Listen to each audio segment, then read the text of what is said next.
तुमच्या मोलाच्या सहकार्यानंच आम्ही गाठलाय 30 लाख सबस्क्रायबर्सचा नवीन टप्पा। तुमच्या कामाची प्रत्येक बातमी साम टीव्हीच्या डिजिटल प्लॅटफॉर्मवर आजच लाईक, शेअर आणि फॉलो करा।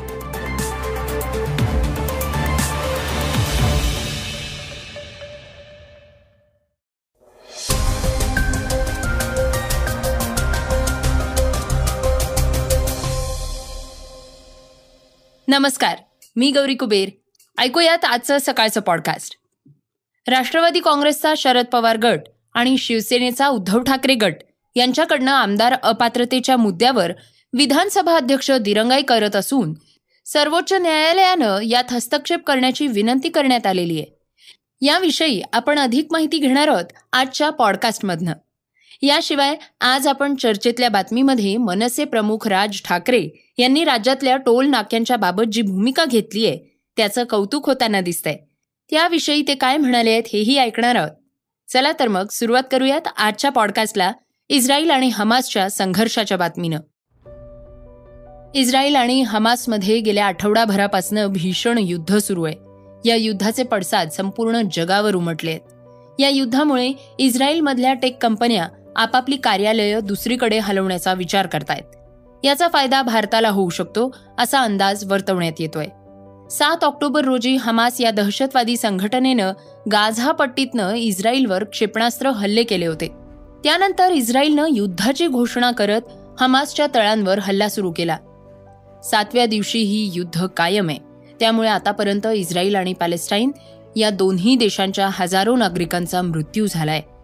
इस्रायलमध्ये कित्येक मोठ्या टेक कंपन्यांची कार्यालयं आहेत। यामध्ये इंटेल, मायक्रोसॉफ्ट, गुगलसह तब्बल 500हून अधिक कंपन्यांचा समावेश आहे। यामधील काही ग्लोबल कॅपेबिलिटी सेंटर्स आणि काही रिसर्च डेव्हलपमेंट विंग आहेत। या कंपन्या एकत्रितपणे 10 लाखांहून अधिक लोकांना रोजगार निर्माण करतात।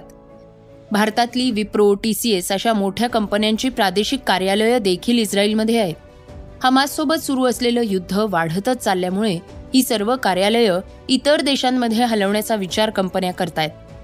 याचमध्ये इतर देशांसह भारताचा देखील विचार केला जातोय। तर काय आहे नेमकं यामागचं टाइम झोनचं गणित? इंडस्ट्री तज्ज्ञांनी दिलेल्या माहितीनुसार इस्रायलमधल्या कंपन्या या प्रामुख्यानं अशाच देशांचा विचार करू शकतात ज्यांचा टाइम झोन इस्रायल सारखाच असेल। यामध्ये मिडल ईस्टचा विचार केला जाण्याची शक्यता कमी आहे। याला 2 कारणं म्हणजे इस्रायलच्या तुलनेत तिथली महागाई आणि युद्धाची शक्यता। यानंतर दुसरी शक्यता आहे युरोपीय देशांची। त्याशिवाय कित्येक कंपन्यांची भारतात आधीपासनं कार्यालयं आहेतच। त्यामुळे या कंपन्या भारताचा पर्याय निवडण्याची शक्यताही नाकारता येत नाही। सर्वोच्च न्यायालयानं विधानसभा अध्यक्षांच्या कार्यपद्धतीवर टीका केली आहे। त्याविषयीची बातमी आता आपण जाणून घेऊयात। राष्ट्रवादी काँग्रेसचा शरद पवार गट आणि शिवसेनेचा उद्धव ठाकरे गट यांच्याकडनं आमदार अपात्रतेच्या मुद्द्यावर विधानसभा अध्यक्ष दिरंगाई करतायत। असं असून सर्वोच्च न्यायालयानं हस्तक्षेप करण्याची विनंती आता करण्यात आलेली आहे। या प्रकरणाची सर्वोच्च न्यायालयात सुनावणी सुरू असून या दरम्यान सर्वोच्च न्यायालयाचे सरन्यायाधीश धनंजय चंद्रचूड यांनी विधानसभा अध्यक्षांच्या कार्यपद्धतीवर तीव्र शब्दात नाराजी व्यक्त केली आहे। विधानसभा अध्यक्षांनी हे प्रकरण गांभीर्यानं घेतलं पाहिजे। जूनपासून या प्रकरणाची कोणतीही कार्यवाही झालेली नाही। याबाबत आता सुनावणी व्हायला हवी आहे अशा शब्दात सर्वोच्च न्यायालयाकडनं नाराजी व्यक्त करण्यात आली आहे। विधानसभा अध्यक्षांच्या अपात्रतेच्या कार्यवाहीबाबत दिरंगाई केली जातेय असं सांगत उद्धव ठाकरे गट आणि राष्ट्रवादीचा शरद पवार गटानं सुप्रीम कोर्टात धाव घेतली होती। या ठाकरे गट आणि शरद पवार गटांच्या याचिकेवर एकत्रित सुनावणी करण्यात आली आहे। सर्वोच्च न्यायालयात पार पडलेल्या सुनावणीबद्दल माहिती देताना ॲडव्होकेट सिद्धार्थ शिंदे यांनी सांगितलंय की येत्या 17 तारखेला म्हणजेच मंगळवारी तुम्ही परत या आणि नवीन रूपरेषा द्या, कारण हा पोरखेळ चालू आहे असं सर्वोच्च न्यायालयानं म्हटलेलं आहे। विधानसभा अध्यक्षांनी दिलेलं वेळापत्रक कोर्टाला मान्य नाहीये। तुम्ही आमच्या आदेशाची पायमल्ली करता आहात।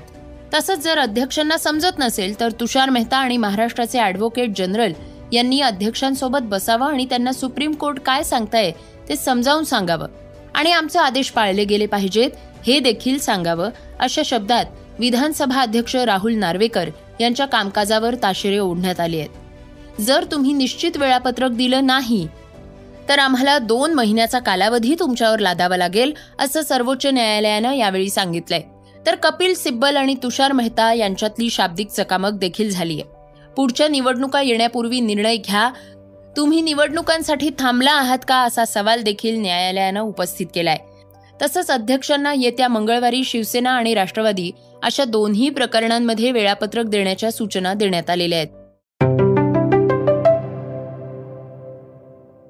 ज्येष्ठ नेते शरद पवार यांनी उपमुख्यमंत्री अजित पवार यांच्याविषयी केलेलं वक्तव्य चर्चेत आलंय. त्यावर त्यांनी दिलेलं स्पष्टीकरणही खूप काही सांगून जाणार आहे. ते आता आपण ऐकूयात. अजित पवार मुख्यमंत्री होणे हे स्वप्नच आहे. ही प्रत्यक्षात घडणारी गोष्ट नाही. राज्यातही महाविकास आघाडीचं सरकार येणार. काँग्रेस, राष्ट्रवादी आणि शिवसेना ठाकरे गट अशी एकदिलानं कामं करतील. त्याचा परिणाम लवकरच दिसून येईल, असं ज्येष्ठ नेते शरद पवारांनी म्हटलं होतं. त्यामुळे वेगळ्याच एका चर्चेला उधाण आलं होतं.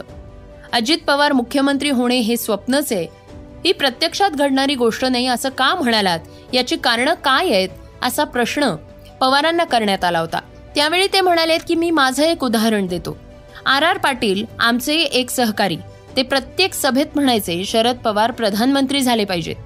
मी त्यांना एकदा सांगितलं, माझ्याकडे 10 खासदार आहेत आणि 10 खासदारांच्या शक्तीवर प्रधानमंत्री व्हायला जायचं हे योग्य आहे का? काही संबंध आहे का?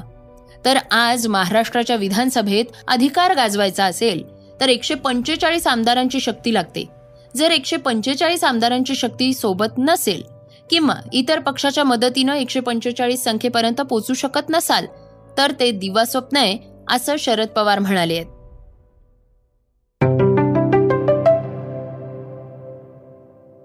श्रोत्यांनो, आता ऐकूयात वेगवान घडामोडी. 1 जुलै 2017 पासनं वस्तू आणि सेवा कर GST लागू झालाय. अनेक विमा कंपन्या आणि त्यांच्या मध्यस्थांवर 1 जुलै 2017 पासनं 30,000 कोटी रुपयांची कर चोरी केल्याचा आरोप आहे.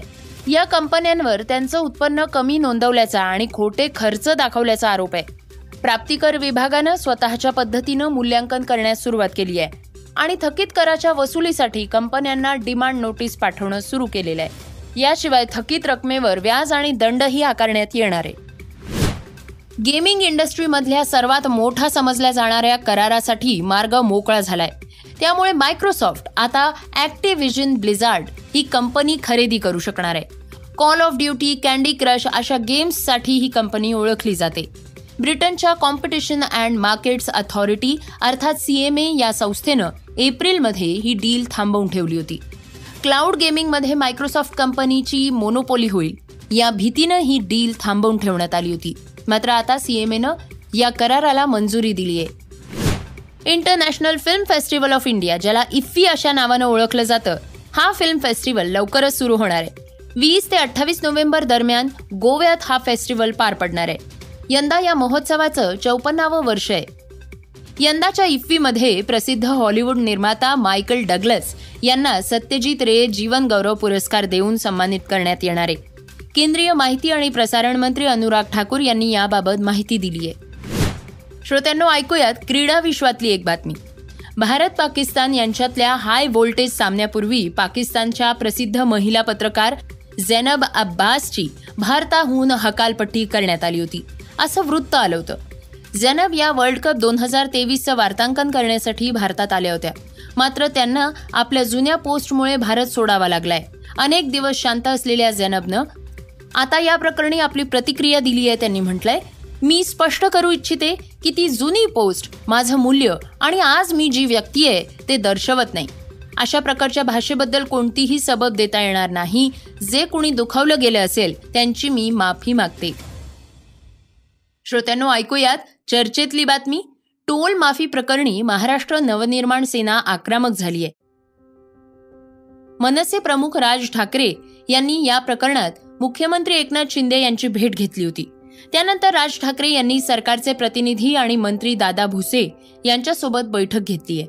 यावेळी राज ठाकरे यांनी सरकारकडे काही महत्त्वाच्या मागण्या आणि काही बदल सुचवले आहेत.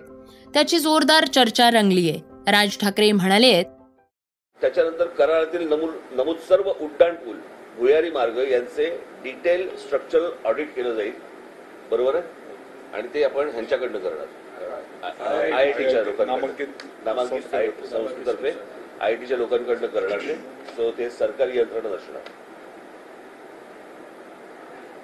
त्याच्यानंतर ठाण्याला जे टोल वाढ झालेली आहे, खास करून मी कमर्शियल म्हणत नाहीये, ज्या 4 चाकी वाहनांवरती जी 5 रुपयाची वाढ झालेली आहे, हा रद्द करण्याच्या दृष्टिकोनातनं सरकारला 1 महिन्याचा अवधी पाहिजे आणि त्याप्रमाणे ते 1 महिन्याच्या अवधीमध्ये याचा निर्णय करतील असं सांगितलं आहे. जी वाढ झालेली आहे ती रद्द करण्याच्या दृष्टीने. त्याच्यानंतर जी गोष्ट बंद झाली होती ती आता पुन्हा सुरू होईल. ती म्हणजे प्रत्येक टोल नाक्यावरती ती जी येलो लाईन जी पूर्वी होती, बरोबर, त्या येलो लाईनमध्ये 200 ते 300 मीटरच्या पलीकडे त्या येलो लाईनच्या बाहेर गाड्या गेल्या तर त्या सगळ्या गाड्या पुढच्या सोडून दिल्या जाणार, टोल न घेता. येलो लाईनच्या पुढच्या सगळ्या गाड्या सोडून दिल्या जाणार. 4 मिनिटाच्या पलीकडे एकही गाडी टोल नाक्यावरती थांबणार नाही. त्याच्यासाठी एक्स्ट्रा मला असं वाटतं पोलीस फोर्स हा देखील तिकडे एक्स्ट्रा लावला जाईल की जेणेकरून ते जे टोल नाक्यांवरती जे बाउन्सर्स किंवा इतर जी पोरं ठेवली जातात आणि जे हमरी तुमरी करतात आणि काय लोकांची जे वेडवाकड वागतात, हे याच्यापुढे ठेवले जाणार नाहीत. तिकडे ती यंत्रणा ही पोलिसांमार्फतच राबवली जाईल.